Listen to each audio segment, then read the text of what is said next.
Halo, selamat malam para businesspreneurs. Senin malam ini teman bersama Ati, Ibu Ati, bersama-sama kita akan nanti melakukan sesi question and answer atau QA yang setiap Senin jam 7.45 kita akan bersama dengan Pak Baskoro Hadi Sukatmo. Gimana kabarnya? Semoga semua pada sehat ya. Di masa PPKM darurat ini, terutama di Jakarta, harapannya kami adalah teman-teman lebih banyak tidak perlu keluar dan mematuhi protokol kesehatan ya, menjaga jarak, memakai masker, mencuci tangan, dan jauhi kerumunan. Semoga kita tetap sehat ya, dan selama pandemi ini mudah-mudahan teman-teman bisa sering bergabung dengan kami di business.id.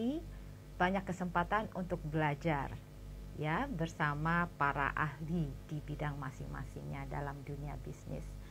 Ini banyak yang sudah join ya. Halo. Malam ini teman-teman, topik yang kita ambil adalah bagaimana kita mengelola bisnis selama pandemi ya. Topik yang dibahas oleh Pak Baskoro tadi malam ya, itu dilanjutkan pada malam ini.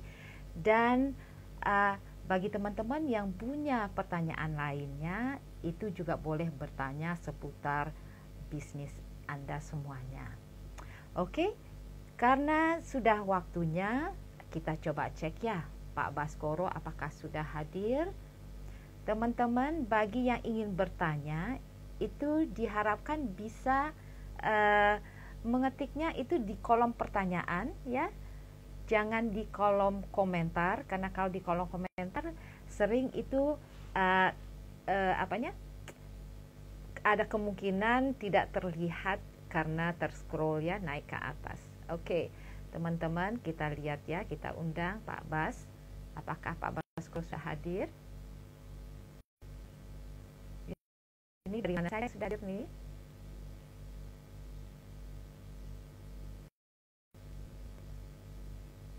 Oke, kita undang. Selamat malam Pak Bas. Nah, itu Pak Bas. Gimana Pak Bas, sehat? Alhamdulillah. Gimana Bu Ati kabarnya? Alhamdulillah juga sehat. Ini lockdown ini di rumah. Di rumah terus ya? Di rumah terus.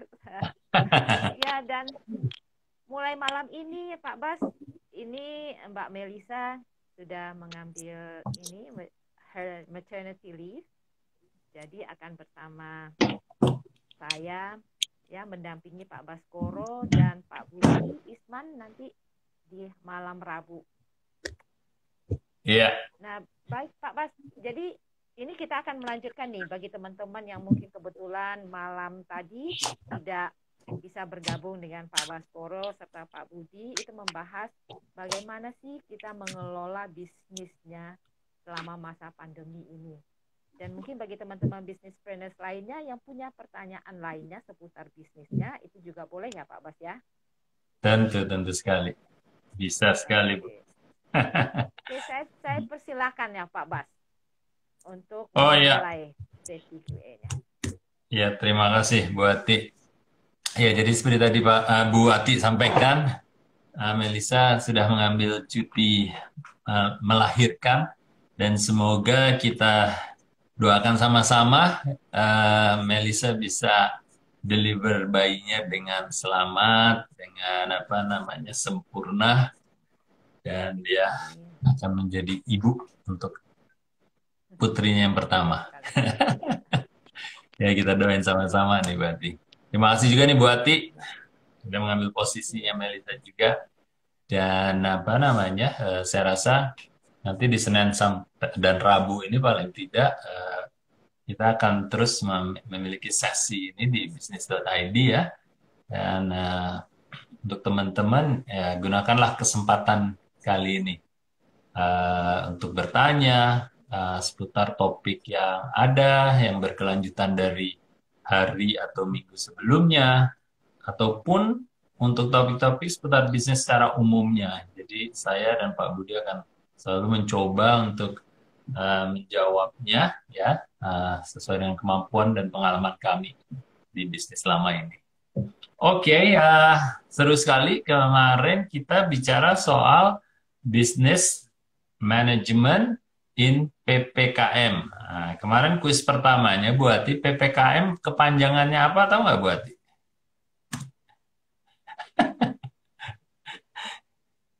Nggak, apa namanya? Ya, Suara. apa Pak Bas? Saya aja. Iya, walaupun Saya aja katanya. kebanyakan istilah singkat ini nih berganti-ganti. PSBB, PS. PPKM, PKM. Sekarang jadi Iya, yang kalau saya sebenarnya itu pengabdian kepada masyarakat kalau saya itu PPKM. masyarakat tuh, ada benar tuh satu dari empat tuh kontennya tuh Bu. Satu Ayo dari ini empat. siapa nih? Teman yang lain nih. Saya rada payah ini dengan itu.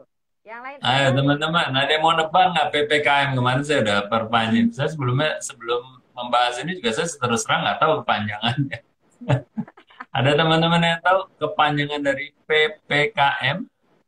Nah, itu saya ganti bertanya buat teman-teman. Siapa tadi nih? Ada Boleh komentar? Jimmy, Ari Ramandan. Selamat bergabung nih. Icat tadi kayaknya juga ada nih.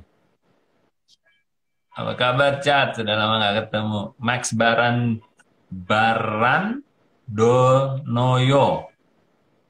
Oke, keren. Ayo siapa nih yang tahu nih kepanjangan PPKM?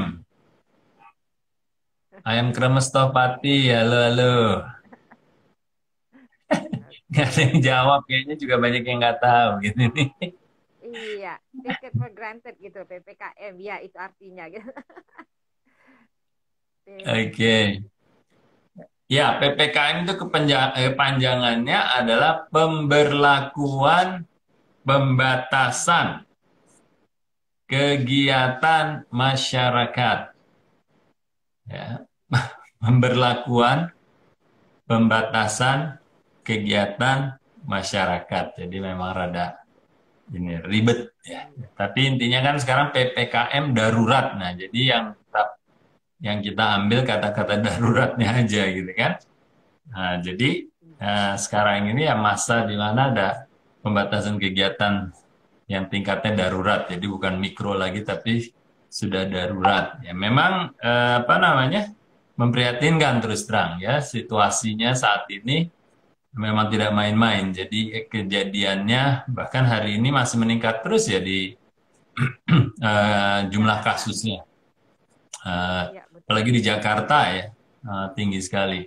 Dan tadi saya juga sampaikan ke teman-teman yang pas business advisory hari ini pun ada teman saya, teman SD saya juga meninggal dunia tadi pagi.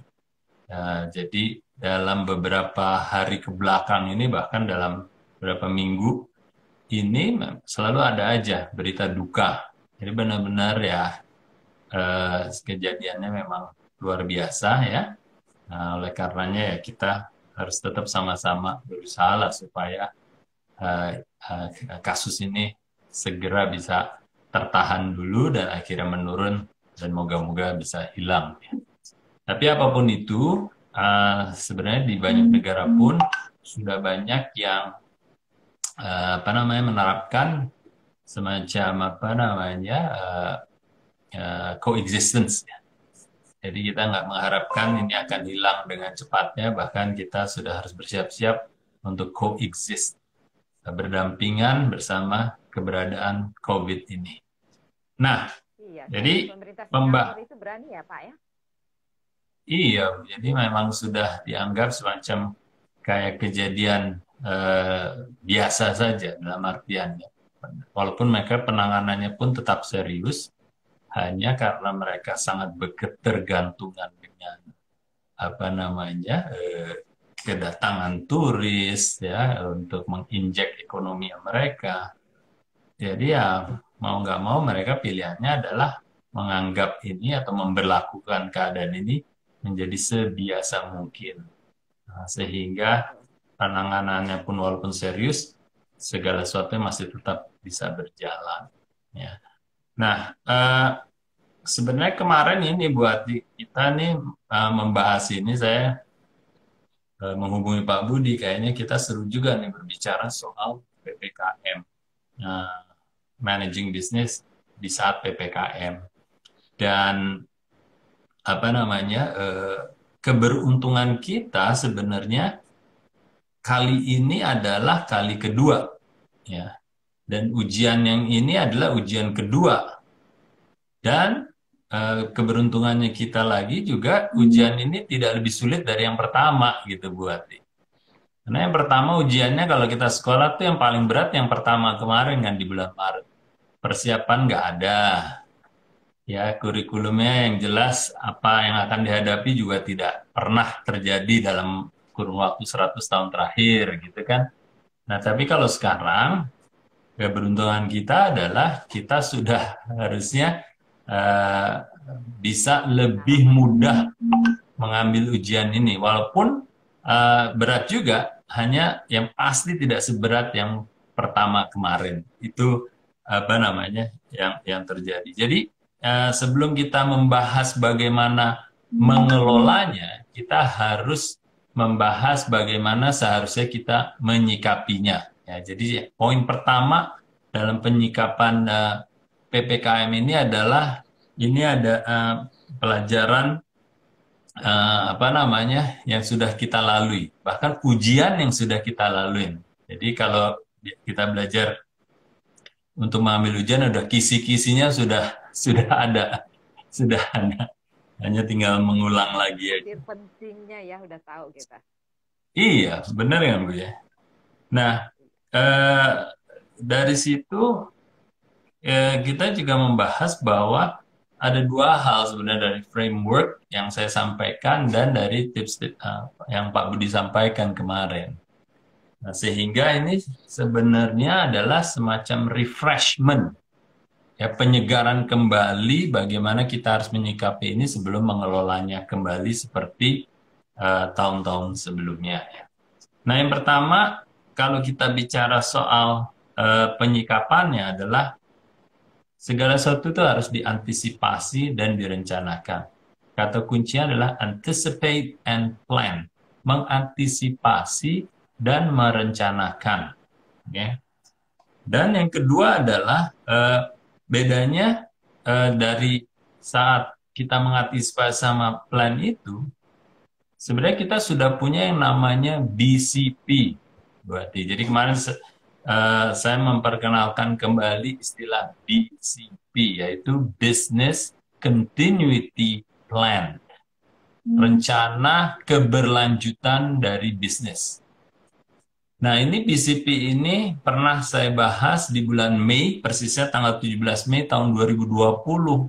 Jadi tidak lama setelah kejadian pandemi di bulan Maret, akhirnya saya di live IG saya tanggal 17 Mei 2020, saya mengcover topik BCP, Business Continuity Plan, rencana keberlanjutan dari sebuah bisnis.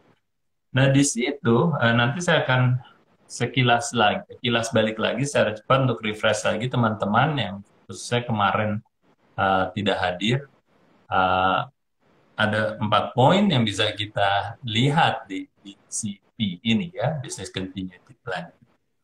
Tapi sebelum saya membahas itu, intinya adalah kita harus selalu bisa mengantisipasi dan merencanakan sesuatu yang tadi.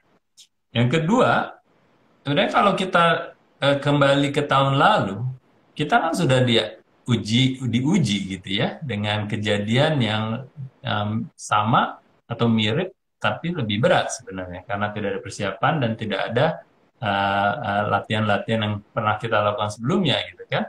Nah, jadi sebenarnya membedakan antara perusahaan yang punya BCP atau organisasi yang punya BCP dengan yang tidak punya BCP adalah yang satu belajar dengan sistematik dengan punya BCP.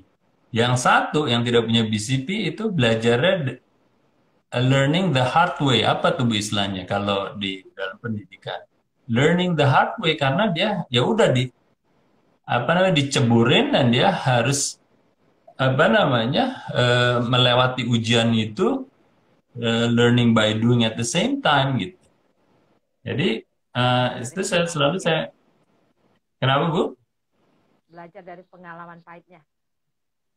Belajar dari pengalaman pahitnya. Pahit karena ya mau nggak mau emang harus dilalui gitu ya Bu ya. Nah, jadi ada dua. Kalau organisasi yang punya Business Continuity Plan atau BCP itu dia learning in the productive manner gitu ya. Dia sudah mengantisipasi dan plan. Tapi yang nggak punya BCP ya udah belajar dengan cara pahit tadi yang Bu Ati sampaikan. Nah, masalahnya adalah kalau yang BCP biasanya kemungkinan besarnya dia bisa melewati ujian itu dengan baik. Sayangnya, bagi mereka yang tidak punya BCP learning the hard way, ujung-ujungnya bisa jadi dia nggak survive sama sekali. Nah, kalau yang sudah survive, ya alhamdulillah gitu kan, bersyukur. Karena dia learning the hard way dan dia survive. Gitu. Jadi itu pembeda di mana organisasi yang punya BCP dan yang tidak punya BCP. Yang tidak punya BCP learning the hard way, masih ada kemungkinan bisa survive atau tidak survive gitu. Nah, jadi betapa pentingnya, apalagi teman-teman yang sudah melewati fase pertama kemarin dan yang sudah survive, ini adalah kesempatan kedua nih. Kalau masih belum punya BCP atau apa yang dilakukan itu tidak dicatat sehingga menjadi bagian dari BCP-nya, ya itu yang kata Pak Budi semalam juga, wah itu pembodohan diri sendiri istilahnya. Sayang gitu udah melalui ujian yang sangat berharga, tapi itu nggak dicatat. Ya, jadi ini semacam peringatan kedua bahwa intinya kita harus punya BCP. Oke, nah BCP ini teman-teman, saya hanya akan kilas balik cepat aja karena memang kita kan sesi ini untuk lebih banyak tanya jawab ya. Sehingga kalau memang masih belum jelas atau masih perlu penjelasan yang lebih dalam, itu tolong lihat di IGTV saya tanggal 17 Mei tahun 2020. Oke, di BCP apa sih sebenarnya Business Continuity Plan? Atau kadang disebut Business Contingency Plan ya. Nah, BCP yang lebih lumrah disebut Business Continuity Plan adalah rencana keberlanjutan bisnis. Itu adalah plan yang proaktif, ya, proactive plan yang menghindari dan memitigasi resiko yang berhubungan dengan terganggunya sebuah operasi yang disebabkan oleh kejadian yang tidak biasa atau luar biasa, unordinary or extraordinary events. Jadi, BCP ini sebenarnya adalah rencana yang didesain terhadap suatu resiko-risiko yang diasosiasikan dengan gangguan operasional dari sebuah perusahaan atau bisnis yang disebabkan oleh kejadian yang tidak biasa atau luar biasa. Oke, itu yang dimaksud dengan Business Continuity Plan. Objektifnya tentunya adalah ingin tetap menjalankan operasional bisnis dengan disrupsi yang seminimal mungkin. Ya, karena kalau ada disrupsi, kalau bisa tidak terganggu sama sekali, bagus. Tapi biasanya pasti ada impact gangguannya itu. Nah, tujuan dari BCP itu adalah meminimalisir impact-nya atau akibat dari gangguan operasional yang disebabkan oleh kejadian yang tidak biasa atau luar biasa. Oke, nah ada 4 hal yang biasanya dilakukan dalam BCP. Yang pertama adalah identifying skenarios. Jadi mengidentifikasi skenarios yang mana di sini kalau kita hubungkan dengan kejadian yang seperti sekarang ini adalah paling tidak 3. Skenario pertama adalah new normal, di mana kayak kemarin tuh, kita sudah melalui pandemi titik yang terparahnya, lalu sudah lebih membaik, semua sudah lebih terbiasa, sudah mengarah ke new normal. Jadi itu skenario pertama, new normal. Atau ada skenario kedua yang kita bisa identifikasikan, yaitu minimal PPKM mikro umpama atau PSBB. PPSB apa PSBB ya Pak? Yang mikro itu Ibu. PSBB kalau nggak salah. PSBB ya, PSBB mikro. Jadi itu mungkin skenario kedua. Dan skenario ketiga adalah ya ini PPKM darurat. Nah, kalau kita mengidentifikasikan skenario 3 itu saja lah ya yang mungkin kita bisa lakukan. Nah, selanjutnya kita bergerak ke assessment of risk atau risk assessment atau penilaian terhadap resikonya dari masing-masing skenario tadi.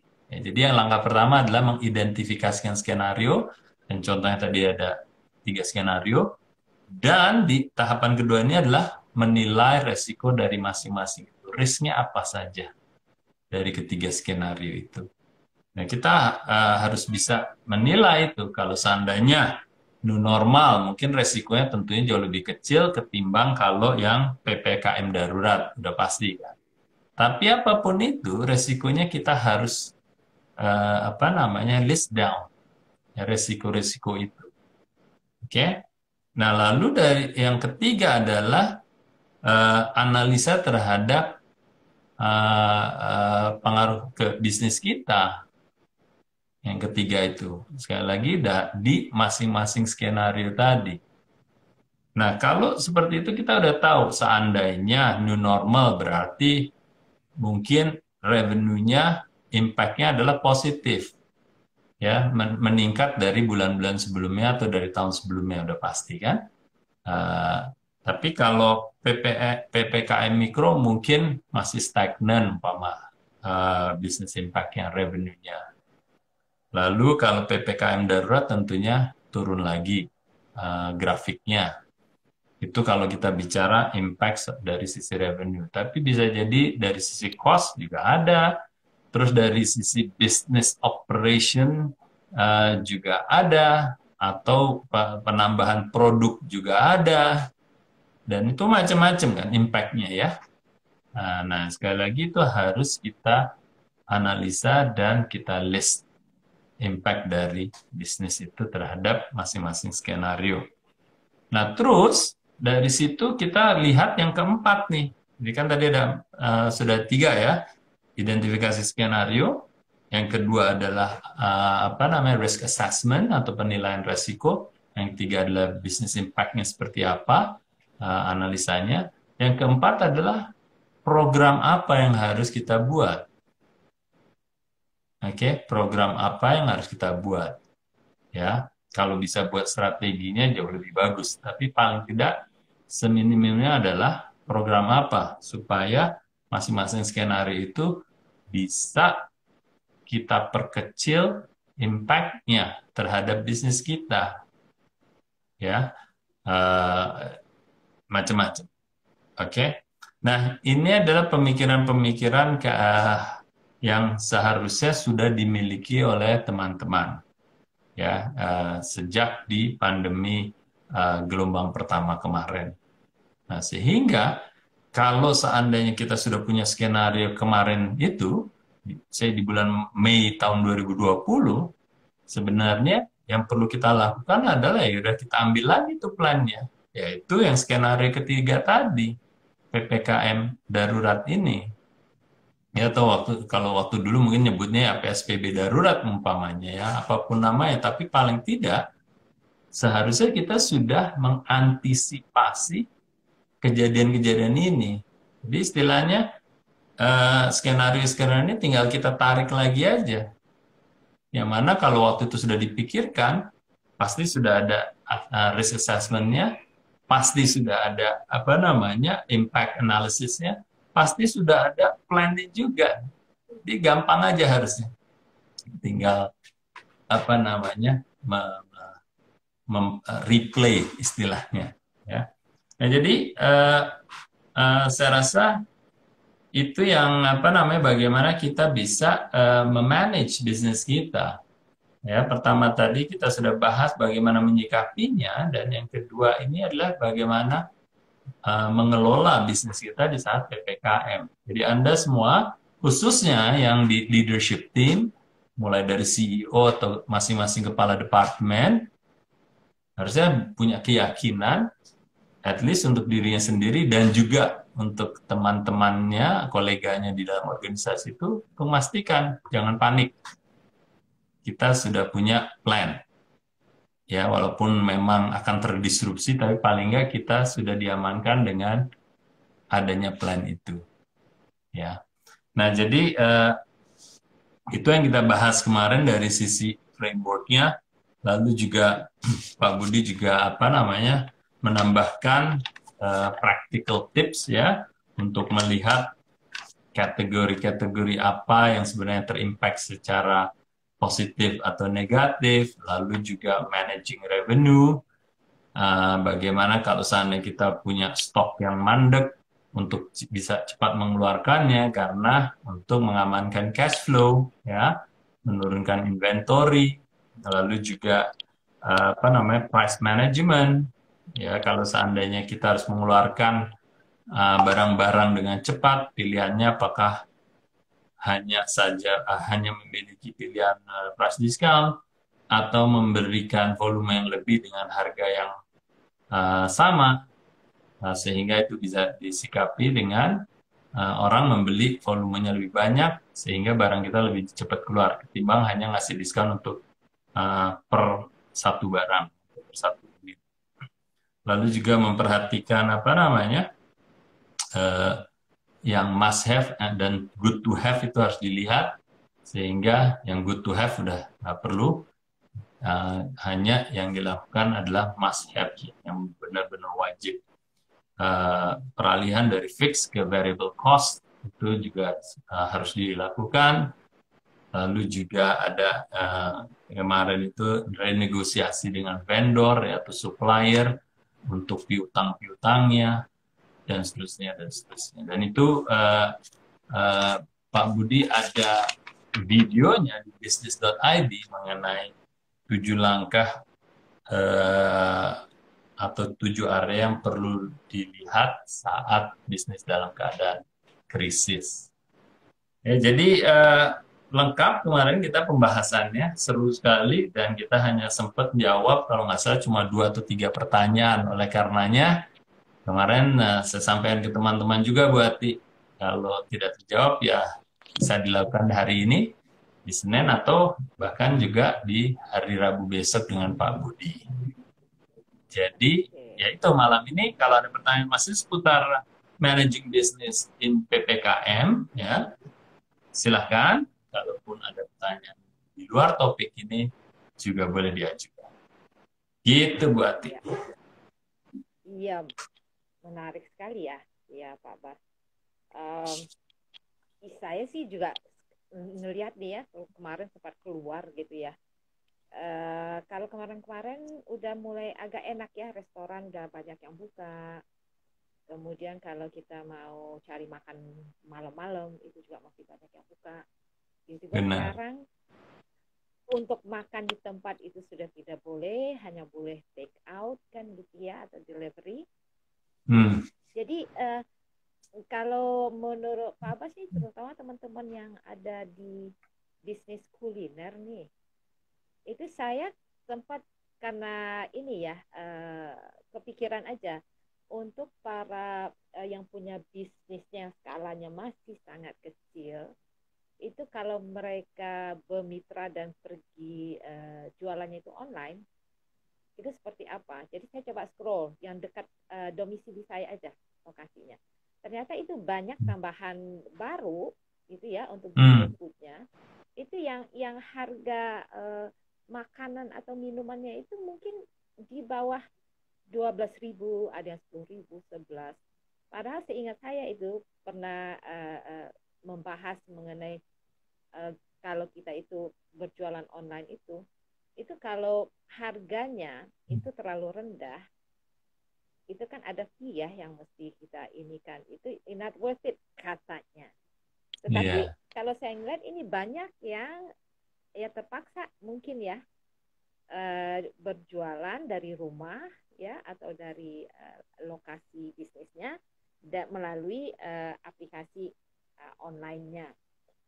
Itu dari menurut pengalaman Pak Bas selama ini gimana nih efek jangka panjangnya untuk yang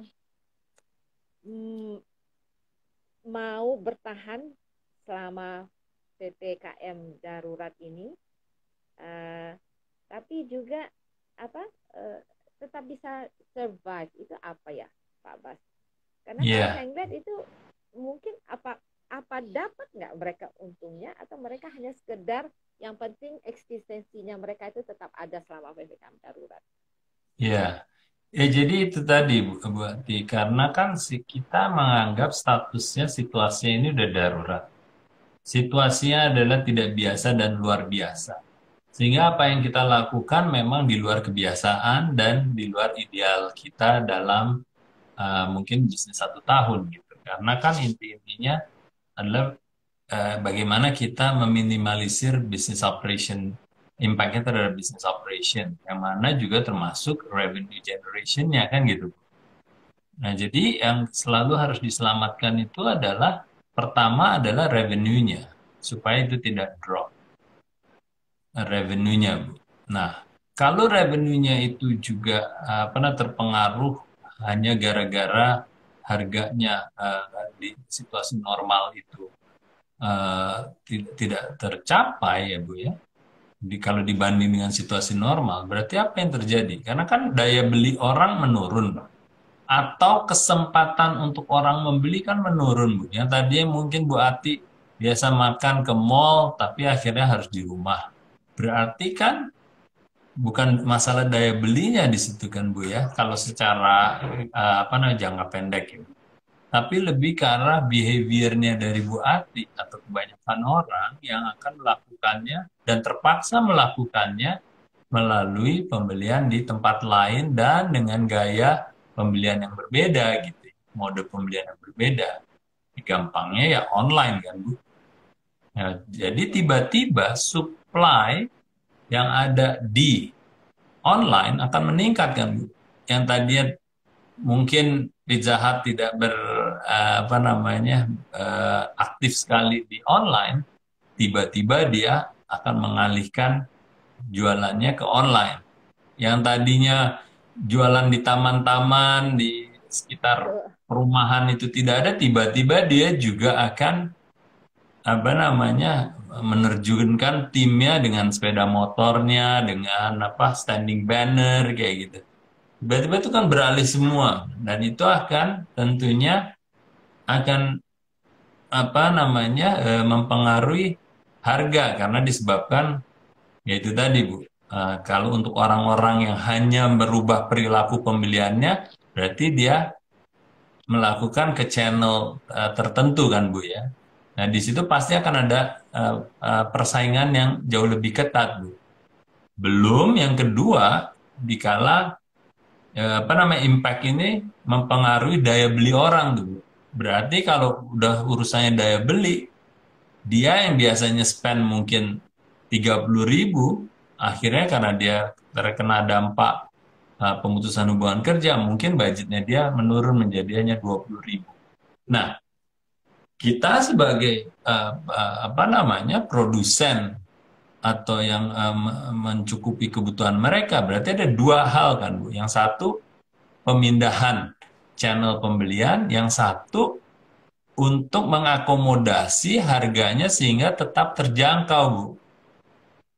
Kayak gitu. Nah, kalau kedua ini kan strategi dan programnya akan beda-beda Bu ya. Bisa jadi kalau yang kanan ini, yang tadi kanan saya ini yang tadi saya bilang hanya masalah pemindahan tempat, berarti yang di yang harus ditawarkan adalah online-nya, harganya lebih kompetitif, mungkin ongkirnya diberi harga spesial, free ongkir, sehingga experience dia saat dia beli ke mall dengan dia beli online itu tidak akan terpengaruh secara negatif gitu Bu. Ini kalau kita bicara hanya perubahan tempat pembelian. Tapi kalau di sini yang dimana ada penurunan daya beli, bisa jadi kita akhirnya harus apa namanya menawarkan harga yang lebih terjangkau. Tapi itu kadang-kadang teman-teman kan langsung loncat nih Bu. Ya udah lebih terjangkau berarti gue kasih diskon gitu kan Bu. Padahal bisa jadi kita bisa memecah pengetengkan barang itu Bu. Jadi instead of kalau kita jualan mungkin biasa jualannya per 6 per paket 6 biji ya kita sekarang jualannya per paket 2 biji gitu istilahnya. Jadi tiba-tiba yang biasanya belinya 12.000 per satu paket 6 biji, belinya cuma apa namanya berapa 4.000 karena cuma paket. Jadi price point-nya direndahkan tanpa harus apa namanya menurunkan value kita gitu Bu. Atau kalau memang stok kita saking banyaknya karena penurunan revenue yang sangat drastis, penurunan permintaan yang sangat drastis, bisa jadi yang dilakukan adalah ya udah kita kasih beli dua harga satu gitu Bu. Ketimbang beli harga satu diskon 50%, kurang lebih gitu. Nah ini kan kiat-kiat yang mana membantu istilahnya apa namanya affordability-nya mereka Bu dari sisi price point. Nah, jadi bisa dilihat Bu, apa namanya pertanyaan yang Bu Ati yang pendek itu sebenarnya bisa memberikan opsi strategi yang berbeda-beda gitu, tergantung situasinya itu. Nah, itu pengaruhnya kalau saya rasa hanya akan di saat keadaan darurat ini, Bu. Keadaan yang tidak biasa dan keadaan yang luar biasa. Nanti kalau sudah kembali ke mengarah ke skenario yang new norm, ya sudah bisa apa namanya lambat laun beranjak ke situasi yang normal kembali seperti itu. Ya, ya, ya. Ini siapa nih? Ini ada Mas Danis Gen. Selamat malam Pak Baskoro. Izin gabung silakan. Silakan Mas Danis. Teman-teman yang lain ada yang ingin bertanya? Sayang loh, bagi teman-teman yang punya permasalahan bisnis, apalagi nih di masa pandemi dengan adanya peraturan pembatasan ya untuk kegiatan masyarakat ini, silakan ada yang punya problema seputar bisnisnya, karena tadi Pak Bas sudah menyampaikan beberapa hal yang berapa butir poin penting ya yang harus teman-teman lakukan.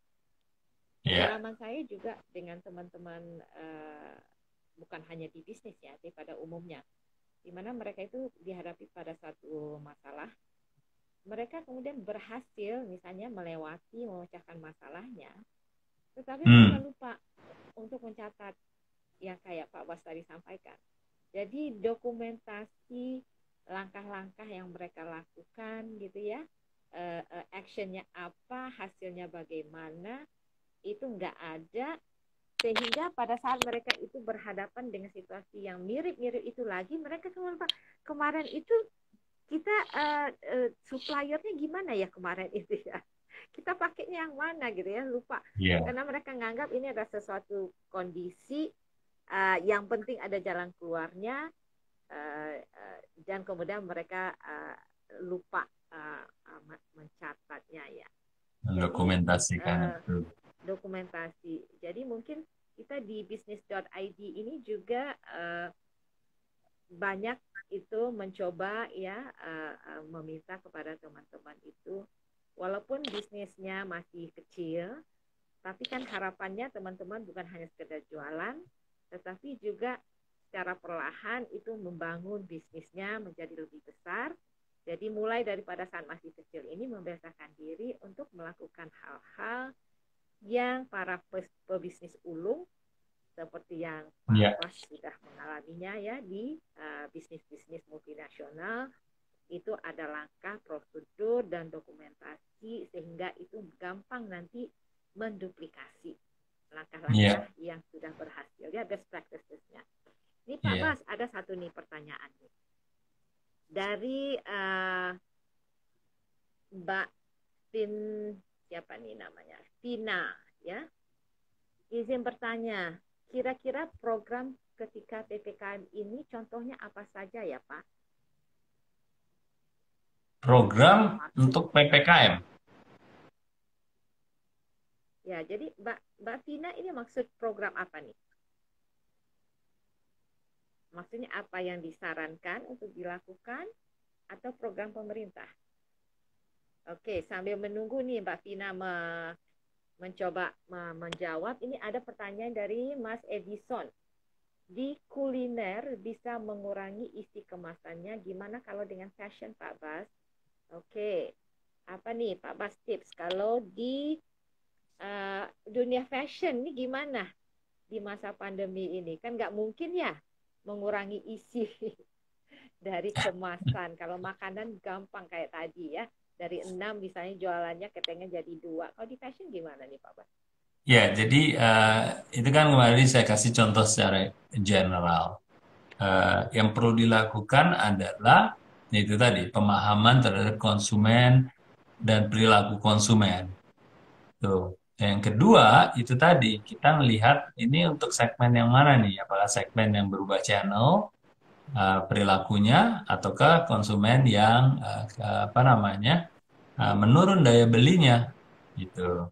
Nah, pengalaman saya yang saya perhatikan dengan teman-teman di fashion itu bisa melakukan hal-hal yang sifatnya apa namanya lebih general karena pada umumnya di fashion ya pembeliannya frekuensinya menurun seperti juga di kategori-kategori lainnya.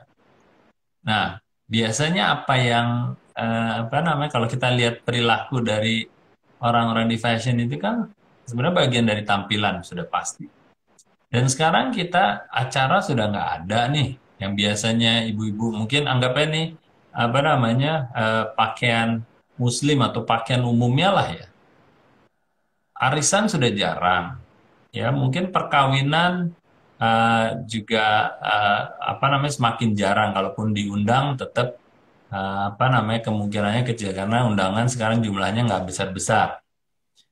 Dan interaksi di Zoom itu menjadi lebih tinggi. Yang mana tampilan pakaian aja sekarang udah top ke atas gitu kan. Nah, kalau kita lihat di situ, berarti kebutuhan untuk yang bottom ke bawah itu sudah jauh ngedrop gitu kan. Karena untuk tampil beda, setiap saat kita menampil dengan fashion yang berbeda, atasan. Berarti apa yang kita harus lakukan adalah kita harus memastikan bahwa paling tidak kebutuhan itu tetap ada dan terpenuhi untuk yang fashion ke atas umpamanya. Nah, jadi sebelum kita ambil langkah strategi atau program yang tepat, kita harus memahami perilaku konsumen itu. Ya, jadi nggak itulah bagi saya seorang pebisnis yang ulung atau pemasar yang ulung melihat suatu masalah menjadi opportunity, kayak gitu. Ya, jadi hal-hal yang berhubungan yang dari top ke atas itu yang akan menjadi ada permintaan yang paling tidak bisa dipertahankan atau paling tidak mensubstitusi kebutuhan fashion secara keseluruhan gitu. Sekarang pertanyaannya itu tadi kembali, apakah itu hanya yang berubah dari channel pembeliannya saja atau dia menurun dari sisi daya belinya kayak gitu. Nah, kalau daya belinya menurun kan umpama kayak Bu Ati, pasti kan yang lebih dipikirkan adalah beli hijabnya ketimbang yang mungkin bagian bawahnya. Seperti itu Ya, kan. dan pernak-perniknya. Dan Jadi yang kelihatan pernak-pernik. di atas gitu. Iya. Iya, jadi itu yang bisa menjadi pertimbangan. Jadi nggak melulu kita harus menurunkan harga atau apa. Kalaupun ingin menurunkan harga dan apa namanya, memberikan tawaran atau insentif yang lebih manis atau lebih menarik, ya fokusnya kalau saya lihat adalah yang lebih top ke atas gitu. Karena sebesar-besarnya kita ngasih umpama harga yang menarik di bottom apa atas ke bawah, relevansinya tidak terlalu tinggi karena itu tadi occasionnya, kesempatan untuk mereka berarisan untuk ke mana-mana itu jauh lebih rendah. Apalagi PPKM sekarang di rumah terus kan. Seperti itu ya. Jadi saya nggak bisa ngasih jawaban secara absolut, tapi saya memberi apa namanya tips untuk pemikiran-pemikiran apa yang harus dilakukan sehingga kita bisa tetap relevan terhadap target market kita seperti itu. Ya, ini dari Mbak Vina ini ada penjelasan lanjutan nih Pak Bas. Ya. Jika dikaitkan dengan value creation, apakah berarti value produk kita disesuaikan dengan perilaku konsumen? Produknya itu Mbak Vina ini adalah donat yang bukan kebutuhan makanan pokok. Jadi, ya. Apakah berarti value produk kita harus disesuaikan dengan perilakunya atau tetap atau gimana? Ya, oke. Ini dikaitkan dengan value creation, bagus sekali. Jadi secara kontekstual saya ingin sampaikan ya, terlepas ini donat ataupun yang non donat buat teman-teman yang berjualan non donat ya. Jadi seperti ini.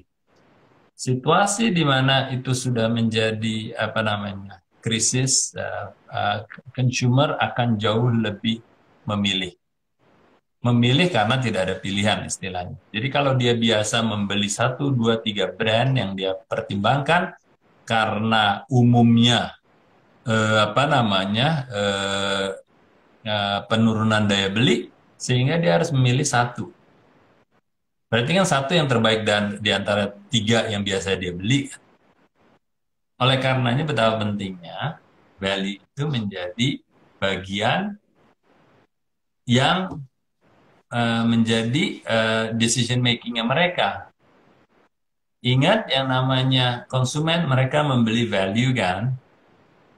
Walaupun kadang-kadang dibilang people buys brand, tapi sebenarnya people buy brand that has a value, kan gitu kan. Nah, jadi betapa pentingnya kita tetap harus menciptakan dan membangun value. Itu sudah pasti.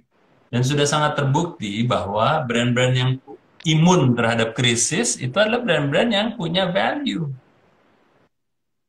Nah, jadi kalau kita pemikiran sudah sepaham seperti itu, berarti ya kita tidak bisa tidak, mau itu krisis atau tidak krisis, ya tetap kita harus mempertahankan value kita. Oke?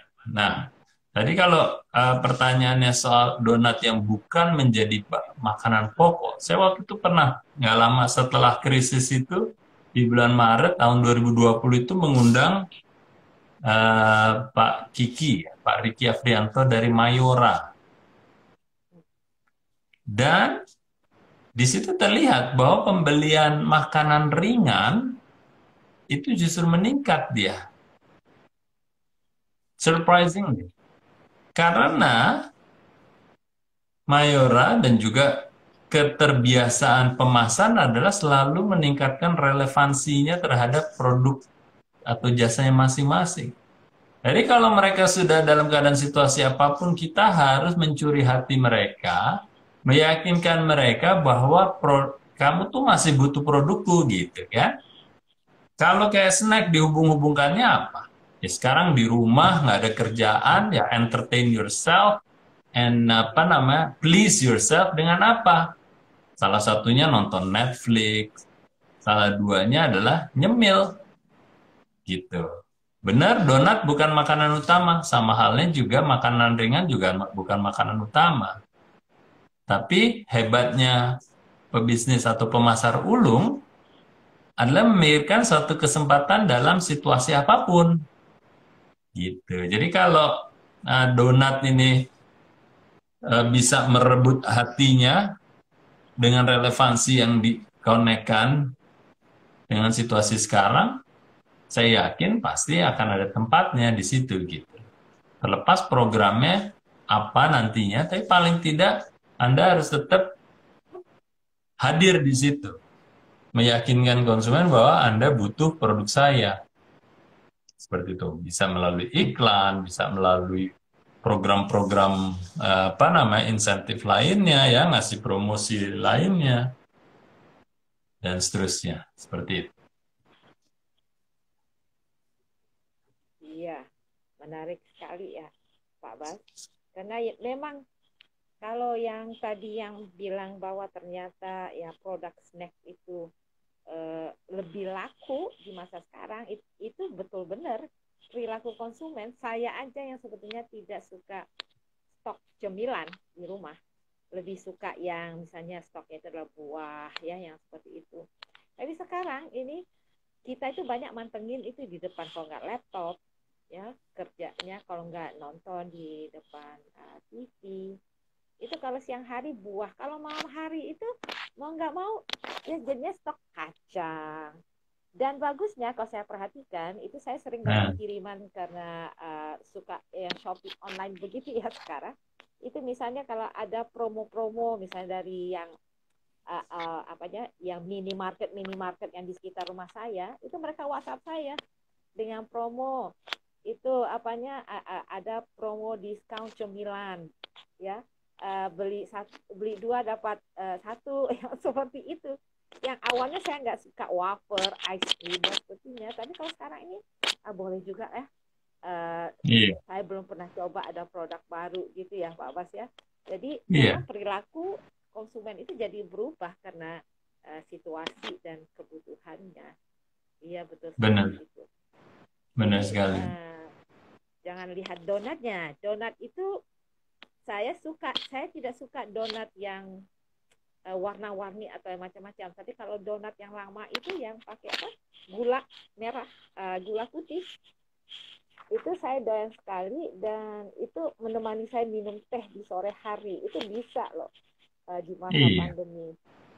Jadi hanya kadang-kadang kalau buat nggak diingatkan kan bisa terlupakan kan, terkalahkan dengan yang penawaran secara spontanitas kan, dengan snack-snack lain kan. Jadi kalau yang pemilik donat udah tahu, orang-orang yang sebenarnya banyak kebiasaan minum kopi atau minum teh dengan donat, itu harus diingatkan lagi occasion itu, gitu kan? Betul sekali, iya. Nah, teman-teman ini ada yang bertanya lagi ini Pak Bas, dari Karuma Barza akunnya. Selamat malam Pak Bas. Bisnis saya termasuk yang terdampak positif di situasi pandemi ini. Apa hal yang perlu saya perhatikan Pak, agar ketika pandemi sudah mulai berlalu, saya tetap bisa positif seperti sekarang? Ya, mungkin tadi Pak Bas sudah menyebutkan ada 4 hal penting ya, dan itu semalam juga sudah dibahas bersama Pak Budi Isman, bisa dilihat juga kembali. Tapi kalau hal yang pertama yang paling mudah bisa dilakukan oleh teman-teman ini apa Pak? Ya, beruntung Karuma ya, ini Apotek Askia ya, Bogor ya, Karuma. Ya alhamdulillah dampaknya adalah positif ya. Jadi udah pasti yang berhubungan dengan kesehatan, mulai dari obat, mulai dari alat kesehatan, mulai dari hubungan aktivitas yang dipersepsikan membangun kesehatan atau mempertahankan kesehatan, itu semua naik. Itu semua naik, udah pastinya. Hanya bedanya adalah seberapa tinggi naiknya. Jadi di beberapa kesempatan banyak justru yang istilahnya kebalikan. Jadi bagaimana memanage ini supaya seoptimal mungkin bisa dikapitalisasi kan. Hanya waktu itu saya juga punya klien yang justru kita sudah mikirkan di mana ketergantungan terhadap produk-produk yang berhubungan langsung dengan COVID Ya ini di apa namanya di industri kesehatan juga itu sudah mulai dipikirkan karena dikala itu sudah new normal, berarti kebutuhan yang spesifik atau secara langsung dengan yang hubungannya dengan COVID akan kenaikannya tidak akan sebesar di tahun pertama seperti itu. Jadi portfolionya sudah harus dipikirkan. Seandainya itu new norm, ya skenario tadi salah satu adalah new norm, berarti kan kenaikan dari yang spesifik hubungannya dengan COVID itu akan melandai kan pertumbuhannya ya melandai. Permintaannya bisa tetap meningkat, tapi pertumbuhannya, rate of growth-nya bisa menurun. Sehingga kita sudah harus mengantisipasi juga bahwa apa nih yang akan apa namanya mereplace penurunan pertumbuhannya, penurunan tingkat pertumbuhannya, bukan berarti menurun ya penjualan. Apa yang sudah harus dipikirkan gitu. Nah, jadi teman-teman yang terdampak positif juga harus punya antisipasi dan rencana seandainya ke depannya produk-produk yang berhubungan langsung dengan COVID ini tingkat pertumbuhannya menurun. Apa yang harus dilakukan? Nah, itu harus dipikirkan ya. Kalau ke rumah ya di bisnis apotek eh, apa dari sisi value-nya dan sisi dari produk dan servicesnya sebenarnya apa sih jangka panjangnya ada di 12 sampai dengan 36 bulan ke depan dan itu yang harus apa namanya dipikirkan dari sekarang dengan skenario-skenario tadi.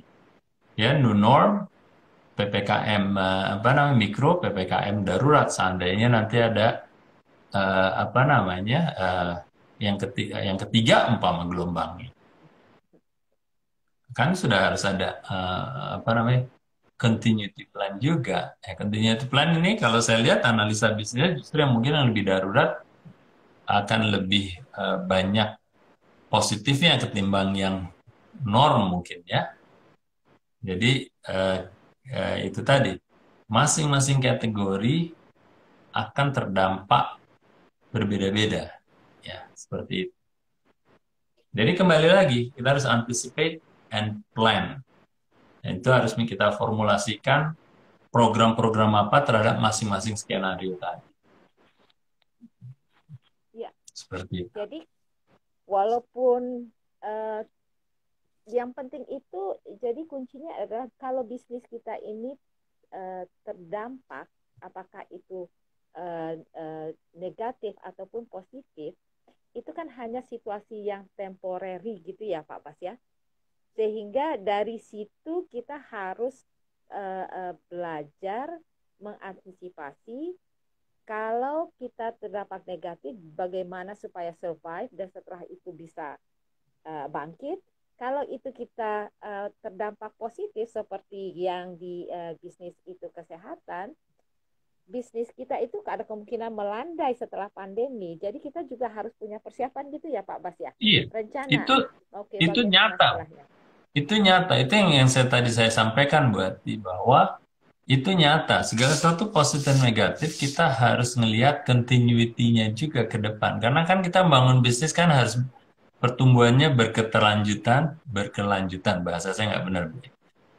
Sustainable, Berkelanjutan. berkelanjutan dan profitable kan itu. Mau itu namanya negatif atau positif, keberlanjutannya itu juga harus kita pikirkan gitu. Nah itu nyata Bu, yang saya sampaikan itu saya nggak perlu bilang specifically industri atau kategorinya apa. Tapi seperti itu, dikala udah new norm, kita juga justru harus memikirkan, wah, yang kemarin apa namanya kejatuhan buah yang sangat banyak ini nanti buahnya menurun nih jatuhnya nih apa nih kita kira-kira itu udah harus Ya. dianticipate Atau yang seperti itu. kemarin kalau saya ngelihat ada teman-teman yang bisnisnya itu adalah di apanya bukan fashion tapi pakaian ya, misalnya konveksi kayak gitu ya Pak ya, yang kemudian Hmm. beralih dari yang dulu tuh seragam sekolah dan apa-apanya gitu kan, selama pandemi beralih ke pembuatan masker macam-macam. Ya, Jadi mereka juga sudah harus buat contingency plan-nya ya Pak ya. kalau setelah pandemi itu kebutuhan orang untuk masker kain itu apakah akan sebanyak yang seperti sekarang ya? Iya. Apa namanya itu sudah menjadi kebutuhan mendasar di fashion kalau saya bilang. Makanya waktu di awal-awal yang paling mudah, yang paling logical adalah memang akan ada masker yang apa namanya medical ya, yang sekali pakai buang. Tapi juga ada yang menjadi bagian fashion yang nggak panjang. Jadi makanya sekarang kan yang apa namanya kecocokannya dengan hijabnya atau pakaiannya itu sudah mulai banyak kan. Dan itu sudah bisa diantisipasi pada saat itu sudah menjadi kebutuhan dasar fashion gitu. Yang bisa dicuci ulang gitu kan. Dipakai ulang dan dicuci kembali. Nah, itu kan yang paling mendasar sebenarnya. Dan memang udah banyak yang melakukan hal itu. Seperti itu. Jadi ya mungkin apa namanya catatan ke depannya juga dikala teman-teman yang kurang beruntung itu sebenarnya sudah bisa mengantisipasi kalaupun harus mengalihkan ke suatu bisnis yang eh, bisa berkelanjutan. Contohnya kayak airline sama bisnis turisme. Jadi mungkin 1 tahun, 2 tahun, bahkan mungkin 3 tahun skenario-nya, dia tidak akan berbalik ke situasi normal. Nah, kalau itu adanya, berarti kan kita harus memikirkan apakah pivot 100% ya, langsung beralih ke bisnis lain, yang tentunya dengan disiplin SBM ya, kita harus tahu pasarnya, siapa yang memiliki problem itu, berapa besar pasarnya, dan akhirnya kita desain produk yang sesuai dengan jawaban-jawaban itu. Tapi intinya sebenarnya itu udah bisa diantisipasi kalau kita punya BCP tadi. Karena kalau kita bilang, oke, ini ternyata kalau PPM darurat ini berulang kali dan akan berkelanjutan dalam 2 tahun ke depan, kan udah mulai bisa dihitung. Wah, saya nggak bisa hidup gitu kan. Kalau seandainya saya bisnis hotel, kalau seandainya occupancy rate-nya 10% terus, kan udah bisa dihitung sampai berapa lama saya bisa bertahan dengan occupancy rate yang 10%. Akankah saya mulai bisa apa namanya maksudnya harus membangun satu produk yang menyelamatkan ini, ataukah saya meninggalkan bisnis hotel ini, saya tutup dulu, lalu saya pindah beralih 100% ke bisnis baru. Apapun itu harusnya sudah terjawab seandainya kita punya BCP plan tadi. BCP tadi maksudnya. Business continuity plan tadi. Dengan segala skenario yang mulai tidak terlalu buruk, buruk, dan paling buruk istilahnya. Iya, Yeah. ya betul Pak Bas. Jadi teman-teman ini masih ada bisa satu pertanyaan lagi. Ya. Karena jam kita sebentar lagi sudah menunjukkan pukul 20:45, tapi kita masih membuka kalau ada teman-teman yang ingin bertanya ya, apa saja sih yang bisa kita lakukan selama masa pandemi ini agar bisnis kita tetap bisa berjalan gitu ya. Itu yang malahan banyak yang memulai bisnis baru di masa pandemi itu gimana tuh Pak Bas? Saya sih masih penasaran ya, itu yang Garuda katanya udah mau tutup, ternyata ada airline baru yang muncul. Itu karena apa tuh Pak? Bukan perilaku konsumen apa yang membuat mereka berani itu untuk memulai bisnis venture yang baru gitu?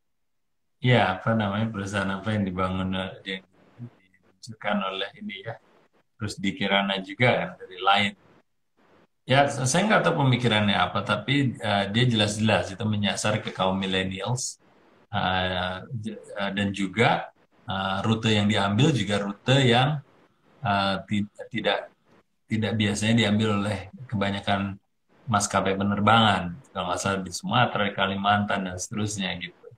Jadi dia mengambil celah di mana di pasar yang sudah sangat langka ini, dia tahu mungkin apa namanya masih ada kesempatan di situ ya, menyasar kepada millennials dan di rute-rute yang tidak diambil oleh kebanyakan maskapai. Jadi bisa jadi perhitungan itu mereka sudah bisa lihat paling tidak dalam setahun, 2 tahun, 3 tahun ini itu akan menyelamatkan paling tidak secara apa break even point umpamanya, Bu. Yang mana industri airline kan pasti akan rebound kan. Masalahnya kapan gitu kan? Masalahnya setahun, 2 tahun, 3 tahun atau 4 tahun lagi. Itu apa namanya waktu itu perhitungannya tahun 2025, tahun 2030 open sky policy itu kan akan membuat apa maskapai penerbangan itu panen di tingkat regional ataupun global. Jadi sebenarnya industri itu sebenarnya masih besar, hanya sekarang kan istilahnya sedang direm nih, Bu. Diremnya itu Ya, kebablasan sampai hampir stop gitu ya. Jadi betul. ya kayak AirAsia pun dia juga udah mulai mengalihkan ke menjadi super apps kan dia masuknya. Bayangin aja, Bu, industri airline mau menjadi super apps dengan kekuatan dia connectivity-nya. Kalau dulu connectivity-nya dengan pesawat, kalau sekarang dia mau apps-nya itu Dengan connectivity-nya something else ya. Ya, yet to be seen lah ke depannya seperti apa. Nah, tapi kembali tadi ke eh, saya lupa nama penerbangan yang Rusdi Kirana baru launch ya, itu saya lihat sih mengambil celah itu, Bu, millennials dengan rute-rute yang apa namanya tidak biasa diambil oleh maskapai yang lain. Bisa jadi dia perhitungannya mungkin 1, 2, 3 tahun ini tidak making profit dulu lah, tapi lebih ke arah eh, membangun. membangun apa awareness di saat nanti sudah rebound dia akan lebih cepat memanennya ketimbang yang lain. Iya, iya. Iya, betul. Betul sekali, Pak Bas. Oke, Pak Bas, tanpa terasa ini sudah jam 20.45. Jadi sudah 1 jam, teman-teman, ya, para businesspreneurs, kita menghabiskan malam Senin bersama Pak Baskoro Hadi, ya, salah satu co-founder dan panel expert dari Business ID. Teman-teman, jika masih ada pertanyaan seputar bisnis atau tentang topik yang kita bahas malam ini, teman-teman bisa langsung itu bertanya ke Pak Baskoro Hadi di IG-nya beliau atau di business.id, ya. Dan nanti bagi teman-teman yang masih ingin ya mendengarkan kembali, melihat lagi video live ID ya sesi QA malam ini, itu nanti bisa melihat videonya ada di aplikasi business.id, bisa di-download gratis di Google Play Store. Jangan lupa, banyak sekali materi-materi dari sesi-sesi yang menarik dari para panel expert business.id yang bisa Anda tonton nanti di dalam aplikasinya. Ya, jadi teman-teman, Pak Baskoro Hadi mungkin one line ya, Ya, satu kalimat yang kalau harus diingat oleh teman-teman dari sesi malam ini apa, Pak Bas? ya. Jadi managing business in PPKM ya ataupun situasi yang krisis dengan skalanya itu don't panic. Jadi lebih ke arah changing your mindset dulu untuk menyikapi bahwa ini adalah ujian yang terulang dan tidak lebih sulit dari yang pertama. Jadi Anda semua sebenarnya sudah melewati ujian yang pernah dilakukan yang lebih berat sebelumnya. Sekarang menerapkan apa namanya contingency plan atau continuity plan yang sudah pernah dibuat ya untuk ke depannya. Dan di saat ini PPKM ini harapannya adalah sudah terantisipasi dan semoga teman-teman sudah punya plan untuk memitigasi atau mengurangi resiko dampak terhadap bisnis Anda semua. So good luck ya, semoga aman kita bisa melalui badai yang kedua ini dengan baik. Pak Bas, ini ternyata ini ada masuk pertanyaan di kolom komen nih ke bawah. Apakah masih berkenan nggak Pak Bas menjawab satu pertanyaan singkat dari Boleh, boleh. akun Green Exotic Farm? Izin bertanya Pak Bas, bisakah kita meminta insight dari pelanggan apa saja yang dibutuhkan di masa PPKM yang related dengan bisnis kita? Jadi kalau pada saat ini kita bertanya dulu kepada penggalangan itu gimana? Ya bisa aja tentunya bisa aja Green Exotic Farm ya karena memang kita seyogianya harus selalu dekat dengan konsumen, bisa merasakan pulse-nya consumer, bisa merasakan detak nadinya konsumen. Maksudnya detak nadinya itu adalah kebutuhan sesaat, kebutuhan yang mendadak yang mereka apa, dan bisa jadi itu ada ada nilai komersialnya. Ya, harus sepandai-pandainya kita. Kadang-kadang kita juga harus memfilter apa yang disampaikan oleh konsumennya. Ya kan nggak bisa semua permintaan konsumen kita akomodasi. Ya itu harus ujung-ujungnya apakah itu bisa menjadi sesuatu yang sustainable ke depannya. Ya, tapi jawaban singkatnya bisa. Hanya anjuran saya adalah Green Exotic Farm ini bisa menseleksi, memfilter. Sebenarnya ini kebutuhannya itu nyata atau real ya, dan sustainable ke depan atau tidak. Itu aja sih ya, pesan saya ke Green Exotic Farm. Tapi bagus lah, Oke. sudah terus mendekati konsumen, merasakan detak nadinya konsumen ya atas kebutuhan barunya atau kebutuhan uniknya di saat yang tidak normal ini. Ya, betul. Oke, baik. Baik, Pak Bas. Terima kasih sesi yang menarik. Sayang kita hanya punya waktu 1 jam. Tapi di hari Rabu kita bisa punya sesi Q&A bersama Pak Budi Isman. Dan jangan lupa setiap Senin malam teman-teman bisa hadir bersama Pak Baskoro Hadi bertanya seputar bisnis Anda. Terima kasih Pak Bas. Makasih Bu Malam Ati. ini.